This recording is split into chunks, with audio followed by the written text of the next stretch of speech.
আসসালামু আলাইকুম এভরিওয়ান। আশা করি সবাই ভালো আছো। উদ্ভাস উন্মেষ কর্তৃক আয়োজিত ক্লাস 8 এর শর্ট ভিডিও লেকচারে তোমাদের সবাইকে স্বাগতম জানাই। আমি সৈয়দ তাহমিদ কালাম রামি, বুয়েট মেকানিক্যাল 16 ব্যাচ।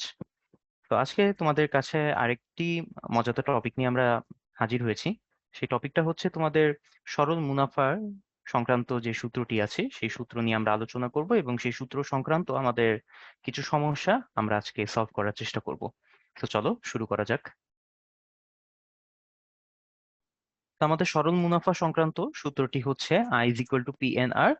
আর কে আমাদের বলা হয় সবৃদ্ধি মূল বা মুনাফা আসল, যেটাকে আমরা এ দিয়ে প্রকাশ করি, এবং এটা সূত্র হচ্ছে পি ইন্টু ওয়ান প্লাস আর ইন্টু এন। এটা আমাদের কিভাবে আসছে চলো আমরা দেখি। প্রথমে আমরা এই জিনিসগুলোর সাথে আমরা একটু পরিচিত হয়ে নিই যে আমাদের পি দিয়ে কি বোঝায়, আর দিয়ে কি বোঝায়, এন দিয়ে কি বোঝায়। সেখানে দেখতেই পাচ্ছ যেখানে আমাদের পিটাকে বলা হয় আমাদের ইংলিশে প্রিন্সিপাল, প্রিন্সিপাল থেকে আমাদের এখানে পিটা আসছে, যার বাংলা অর্থ হচ্ছে আমাদের মূলধন বা আসল। ঠিক আছে, মানে মনে করো আমাদের তোমাদের বাসার সামনে যে কোনো একটা ব্যাংকে তোমরা কিছু টাকা রাখতে চাও। যেই টাকাটা তুমি রাখবা সেইটাই হচ্ছে তোমার আসল টাকা।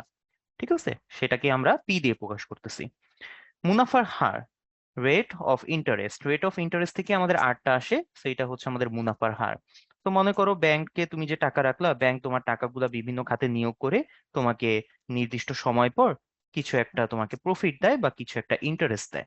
হ্যাঁ, সেই ইন্টারেস্টের রেটটা কত, যে তোমাকে কত পার্সেন্ট ইন্টারেস্ট দিবে, সেটাকে আমরা যেটা দিয়ে প্রকাশ করি সেটাকে আমরা আর বলি। তারপর এরপর আসে আমাদের সময়, সময়টাকে আমরা এন দিয়ে প্রকাশ করে থাকি। তো তোমাকে ওই যে যে ইন্টারেস্ট বা প্রফিটটা দিবে, সেই প্রফিটটা একটা নির্দিষ্ট সময় পর দিয়ে থাকে।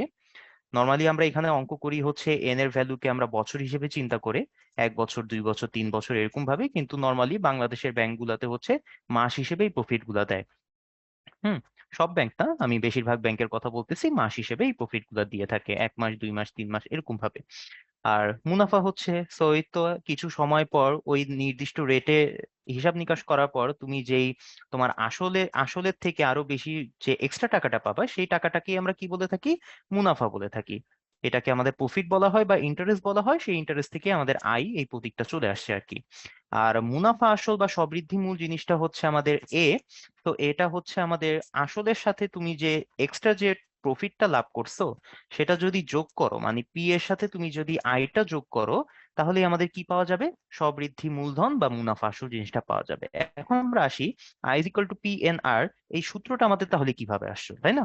আচ্ছা, ধরো তুমি একটা ব্যাংকে কিছু টাকা রাখলা, সেই টাকা মানে সেই ব্যাংক তোমাকে হচ্ছে একটা নির্দিষ্ট সময় পর বা 1 বছর পর, নর্মালি 1 বছর, এখানে আমরা 1 বছর ধরে হিসাব করি, 1 বছর পর ব্যাংকটা হচ্ছে তোমাকে আর টাকা লাভ দিবে, আর পরিমাণ টাকা লাভ দিবে। তার মানে তুমি কিছু টাকা রাখার পর 100 টাকা, এখানে যেহেতু আর পার্সেন্ট তোমাকে শতকরা হিসেবে চিন্তা করতে হবে। তুমি মনে করো 100 টাকা রাখলা, 100 টাকা রাখার পর তুমি 1 বছরে, 100 টাকায় তুমি 1 বছরে 1% যদি আমাদের হয়, 1%-এর ক্ষেত্রে 1% হারে তোমার প্রফিটটা কত হবে, তোমার প্রফিটটা হবে কিন্তু 1 টাকা। ঠিক আছে, তুমি দেখো 100 টাকার 1% কিন্তু 1 টাকা। ঠিক আছে, কিন্তু আমরা আর পার্সেন্টে হিসাব নিকাশ করতে চাচ্ছি, তাই না? তাহলে এখন চিন্তা করো 100 টাকা 1 বছরে তোমার প্রফিট হবে 1% যদি হয়, তাহলে তুমি মুনাফা পাবা কত, 1 টাকা। এখন আমরা 100 টাকায় না, মনে করো আমরা 1 টাকায় 1 বছরে 1% হারে মুনাফাটা বের করতে চাচ্ছি, সেই ক্ষেত্রে আমাদের কি 1/100 হবে না? আমরা ঐকিক নিয়ম এখন ফলো করতেছি। এখন 1 টাকায় না, আমরা এখানে কি করব, আমরা এখানে পি টাকা হিসাব নিকাশ করব। ঠিক আছে, পি টাকা, যেহেতু আমাদের মূলধনটা হচ্ছে পি, আমরা এখন পি টাকা রাখবো ব্যাংকে। তো পি টাকায় 1 বছরে 1%-এ হারে, তাহলে আমাদের মুনাফাটা কত আসা উচিত, P/100 আসা উচিত না? হ্যাঁ, এখন এই পি টাকাটা আমি 1 বছর না, আমি মনে করো এন বছরে রাখলাম। এন বছরে যদি রাখি, তাহলে আমার মুনাফাটা তখন কি এই এনটাও কি গুণ হয়ে যাবে না, P/n/100 হবে। এখন এই পি টাকাটা এন বছরে আমি এমন একটা ব্যাংকে রাখলাম, যেই ব্যাংক হচ্ছে আমাদের 1 বছর পর আর পার্সেন্ট ইন্টারেস্ট দেয় বা আর পার্সেন্ট মুনাফা দেয়। তো আর পার্সেন্ট হারে যদি রাখো, তো তোমার মুনাফাটা কি হবে, P/n/100 হবে না? তো আলটিমেটলি দেখো, তুমি পি টাকা রাখতেছো কত বছরে, এন বছরে, আর পার্সেন্ট ইন্টারেস্টে, তোমার মুনাফা কত আসতেছে, P/n/100। এটাই হচ্ছে তোমাদের আয়। সো এখান থেকে আমরা কিন্তু আয়ের সূত্রটা পেয়ে যাচ্ছি। So I is equal to আমরা কি লিখতে পারি, P N R divided by 100। So normally আমরা I is equal to P N R লিখে রাখি, যেখানে আমাদের আরটা কি, আরটা হচ্ছে আমাদের শতকরা হিসেবে বসাই দিতে হয়, 100 দিয়ে ভাগ করে বসাই দিতে হয়। ঠিক আছে, মনে করো আর যদি আমাদের কোথাও যদি 7% লেখা থাকে, আমরা এই আর এর ভ্যালুটা যদি এখানে বসাই, তাহলে শুধু 7 বসাইলে হবে না, আমাদের এখানে কি বসাইতে হবে, আর এর ভ্যালু আমাদের 7/100 বসাইতে হবে। তো এই 100টাকে আমরা একবারে লিখে এখানে পার্সেন্ট হিসেবে চিন্তা করতেছি। ওকে, তো আমরা মুনাফার সরল মুনাফা সূত্র পেয়ে গেলাম, I is equal to P N R. তাহলে সবৃদ্ধি মূল বা মুনাফা আসলে সূত্র যদি আমাদের A is equal to P plus I হয়, একটু আগেই বলে আসছি, আমাদের মূলধনের সাথে আমরা আইটা যোগ করে রাখবো। সো সেখানে আমরা পি প্লাস আই এর জায়গায় এখন যদি পি এন আর লিখি, এখন কি এই দুইটা জায়গা থেকে পি কমন নেওয়া যায় না?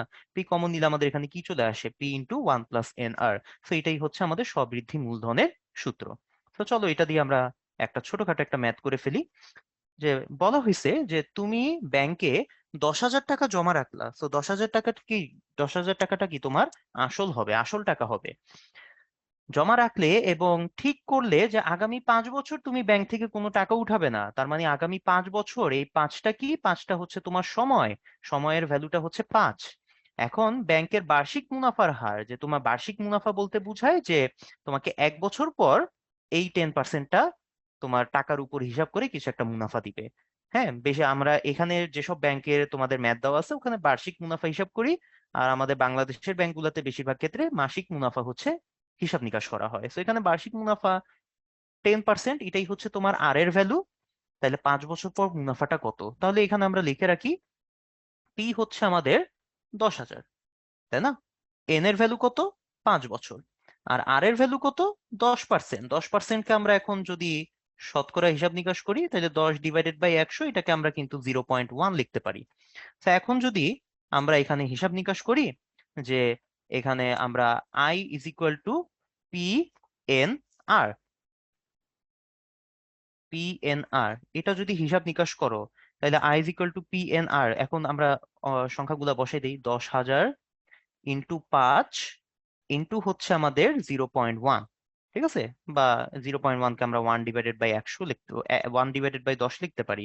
তো এখান থেকে তুমি যদি হিসাব নিকাশ করো, তোমার 5 বছর পর তোমার মুনাফা চলে আসবে 5,000 টাকা। ঠিক আছে, এটা হচ্ছে তোমার মুনাফা।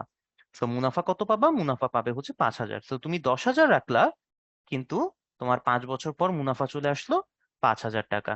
ঠিক আছে, তো এটাই হচ্ছে আমাদের সরল মুনাফা। সরল মুনাফা দিয়ে আমরা এই ম্যাথটা খুব ইজিলি করে ফেলতে পারি।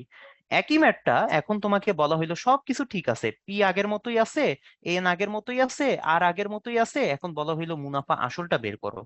তো একটু আগেই তো আমরা আগের ম্যাথটাতে আমরা করে আসছি, আমাদের মুনাফাটা কত আসছিল, মুনাফাটা হচ্ছে আমাদের 5,000 টাকা চলে আসছিল, তাই না? তো এখন যদি আমরা আসল বের করতে চাই, মুনাফা আসলটা যদি বের করতে চাই, তার মানে আমাদের এটা যদি বের করতে চাই, তাহলে পি এর সাথে এই আইটা যোগ করতে হবে।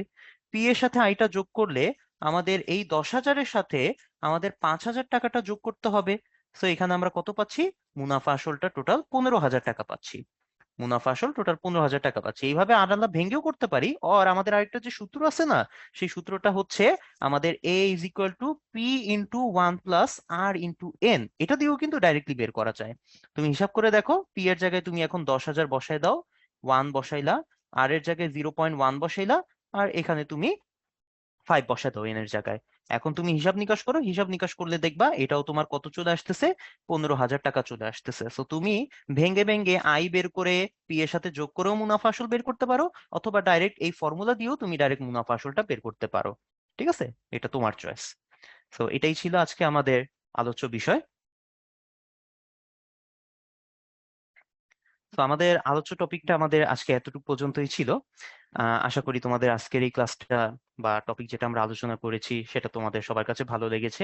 ভবিষ্যতে আমরা আরো কি কি কন্টেন্ট ক্রিয়েট করতে পারি বা কি কি টপিক নিয়ে আলোচনা করতে পারি, এটা অবশ্যই তোমরা আমাদেরকে কমেন্ট বক্সে কমেন্ট করে জানাবে, আমরা যাতে ভালো ভালো লেকচার রেডি করে তোমাদের সামনে উপস্থিত করতে পারি। সেই পর্যন্ত সবাই ভালো থাকবে, সুস্থ থাকবে। আল্লাহ হাফেজ।